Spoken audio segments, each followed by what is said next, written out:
കാസർഗോഡ് കൊക്കാൽ ഗ്രാമത്തിൽ എല്ലാ വീട്ടിലും ഒരു വാദ്യ കലാകാരനുണ്ട്. ആൺപെൺ വ്യത്യാസമില്ലാതെ 75 പേരാണ് കഴിഞ്ഞ ദിവസം ചെണ്ടയിൽ അരങ്ങേറ്റം കുറിച്ചത്. 10 മാസത്തെ പരിശീലനത്തിനൊടുവിലായിരുന്നു അരങ്ങേറ്റം.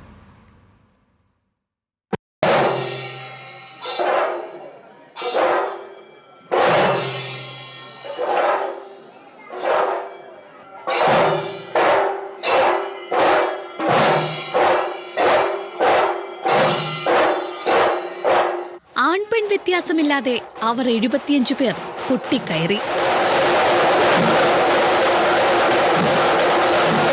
വിദ്യാർത്ഥികൾ, സർക്കാർ ജീവനക്കാർ, വീട്ടമ്മമാർ ഉൾപ്പെടെയുള്ളവരുടെ 10 മാസത്തെ ചിട്ടയായ പരിശീലനം. ഞായറാഴ്ചകളിലായിരുന്നു അവർ ഒത്തുകൂടിയതും പരിശീലിച്ചതും.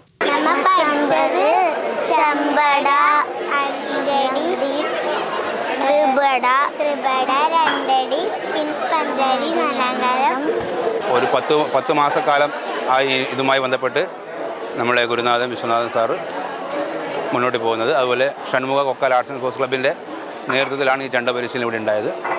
ഇപ്പം ഭംഗിയായി അരങ്ങേറ്റം നടത്തി. ഒരു 10 മാസത്തോളം നമുക്കൊരു ആഘോഷം തന്നെയായിരുന്നു ചെണ്ടപിടുത്തം. ഷൺമുഖ ക്ലബിന്റെ ആഭിമുഖ്യത്തിൽ സി വിശ്വനാഥിന്റെ കീഴിലായിരുന്നു പഠനം. നാടിൻ്റെ നാനാഭാഗത്തുള്ള കുട്ടികളും രക്ഷിതാക്കളും അതേപോലെ വീട്ടമ്മമാരും കുറച്ച് പ്രായമുള്ളവരൊക്കെ ഏകദേശം 6 വയസ്സ് മുതൽ ഒരു 50 വയസ്സ് വരെയുള്ള ആൾക്കാർ ഈ ചെണ്ടമേള അഭ്യസിക്കാൻ വന്നിട്ടുണ്ടായി. ഇപ്പോൾ ക്ലബിൻ്റെ നല്ല പരിപൂർണ്ണ സഹകരണം എല്ലാ മേഖലയിലും നമ്മൾ ക്ലബ്ബ് പ്രവർത്തിക്കുന്നത്. ജീവകാരുണ്യ മേഖലയിലൊക്കെ വളരെ മുൻപന്തിയിൽ നിൽക്കുന്ന നമ്മൾ ഈ പ്രസിദ്ധ ഒരു ക്ലബ്ബാണ് ഈ ക്ലബ്ബ്. ഒരു നാടൊന്നാകെ വാദ്യ കലാകാരന്മാരടങ്ങുന്ന ഗ്രാമം.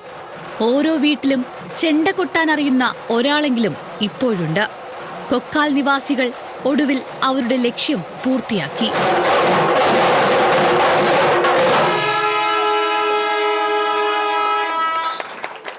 ന്യൂസ് മലയാളം, കാസർഗോഡ്.